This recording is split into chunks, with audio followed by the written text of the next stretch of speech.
third team, I think, that win the Super Bowl next year. Bit of a dart throw here, Washington Commanders. So instantly I get pushback. Well, the Texans had a good first year with C.J. Stroud. Then they fell back a little, still made the playoffs. I thought Washington adding Laramie Tunsil and Deebo Samuel was just a stroke of genius. I think this is a really good team.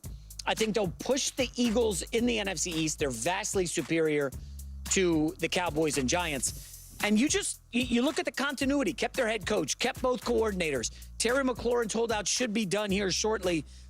Folks, I know they got slaughtered by the Eagles in the NFC Championship game. They will be much better. That win over Detroit in the playoffs, I mean, did Jaden Daniels making the leap in year 2? I'm bullish on Washington. I think they could win the Super Bowl. Yeah. I mean, I don't really think there should be a lot of pushback. And like I always keep saying in any of these conversations, comparing them to the Houston Texans just makes zero sense to me. And I don't want to keep rehashing that again and again and again, but people keep pointing to the Houston Texans. I mean, let me know when the Houston Texans and C.J. Stroud looked like what Washington Commanders and Jaden Daniels looked like.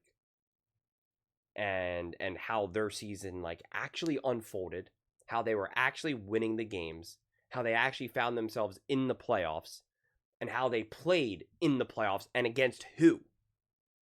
It's all very different situations here. Very different situations here. And yeah, they got rocked by the Philadelphia Eagles, who were a dominant team, who were clearly the best team in the NFL. There's no shame in that. I know it's like it hurts a little bit extra because it's the Philadelphia Eagles and the rival and the division. I get that. But you know, if you're going to be a grounded fan, you have to just tip your hat and say they were the best team in the NFL by far, clearly. And you know, we got beat by them, good. Whatever. Let's try to evolve, grow, and be better. And not only are you going to be better because your roster is going to be better, but the players that you have who are already with the team will be better. Obviously, specifically Jaden Daniels. And so I'm a firm believer that Dan Quinn wasn't able to do what he wanted to do defensively quite yet. He's in the process of doing that. So this defense will be better. And Cliff Kingsbury, I think, is an awesome coordinator. And he was able to do great things with a rookie quarterback. Now just wait and see what he gets to do with a more experienced quarterback. So that's going to be very much a lot of synergy there.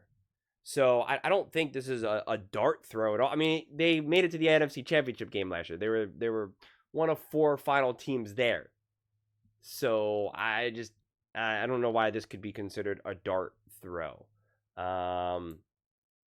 Outside of us just knowing more deeply who Stafford and McVay is, and who Josh Allen and who Lamar Jackson is, and you know, I'm trying to think of another team, not the Eagles, because they obviously just won the Super Bowl. You know, and I guess we could use the Kansas City Chiefs here because they didn't win the Super Bowl, but like these other teams that are obviously contenders in the NFL, you would be picking those teams ahead of a Commanders team only because you would say, well, Jaden Daniels was great, but can he do it again? And did they just get hot at the right time or something? And you're not going to say that about the Baltimore Ravens. You're not going to say that about the Buffalo Bills. You're certainly not going to say that about the Kansas City Chiefs. And you're not going to say that about the Philadelphia Eagles for that matter, or even the Rams. Because again, we've seen those teams, we've seen those quarterbacks, we've seen those coaches, we've seen those coach quarterback duo, what have you, be together for a longer time. And so you have it's technically a safer bet to say Josh Allen and the Buffalo Bills are going to be a top team.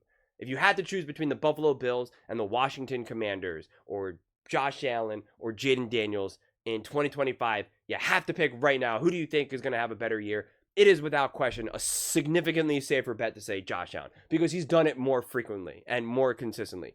Jaden Daniels has not had that opportunity, obviously. And then people then refer to, well, what about C.J. Stroud? What about so-and-so? Sophomore slump. But if you remove that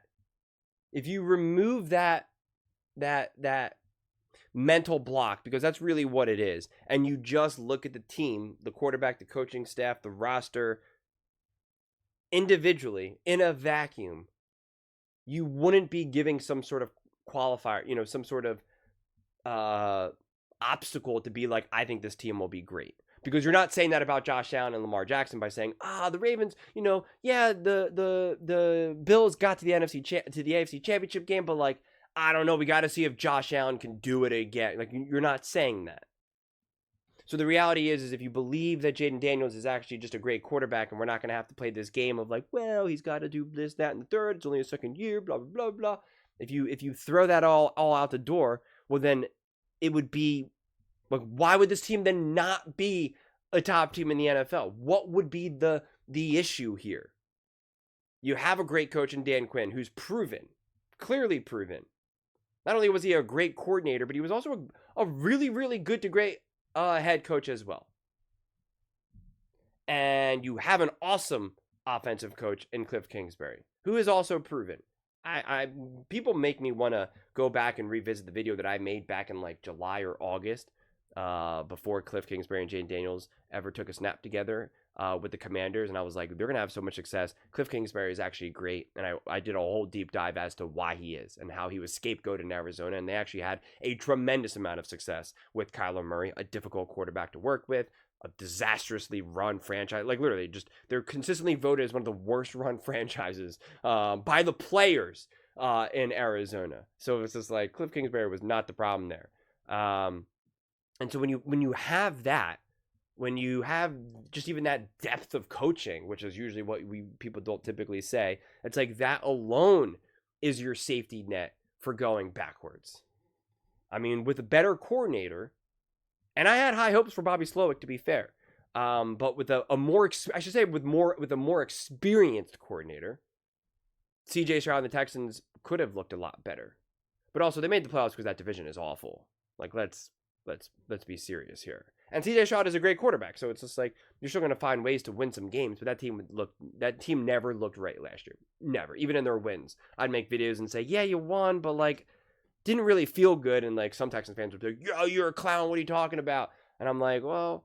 And then the more grounded fans would be like, yeah, no, I know we won, but like didn't feel good, and they could just never get things going. And to be fair, they dealt with a tremendous amount of injuries and a bad O-line. Okay, that happens. Absolutely. So it's just, I get so tired of those like automatic comparisons to CJ Stroud from Jaden Daniels. I mean, like, okay, what about Patrick Mahomes in his second year? Seemed pretty good to me. What about all these great quarterbacks? Lamar Jackson, Josh Allen. I mean, like, they all seem to have a pretty good trend.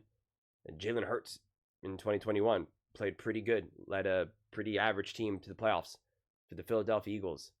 Had to be the leading rusher as well, et cetera, et cetera. And then year 2, boom, Super Bowl. Like, what about those moments where these quarterbacks have a lot of success after year 1 and year 2? But those are just my thoughts. I'd absolutely love to hear yours. What do you guys all think about the Washington Commanders being considered a dark horse, first off, to be a Super Bowl contender this season, this coming season? Let me know in the comments below. I read every single comment, so whether you agree with me or disagree with me, either way, let's get in some discussions, let's get in some fights, but ultimately, let's just have some fun. And please do consider subscribing. We're building an amazing community here, and I absolutely love to see you part of it. I want to build something that we all genuinely feel connected to, something that we're really excited to be part of. I think we're on our way to doing it. Please don't forget to give this video a thumbs up, as it really does help the visibility and the algorithm. Thank you so much. See you next time.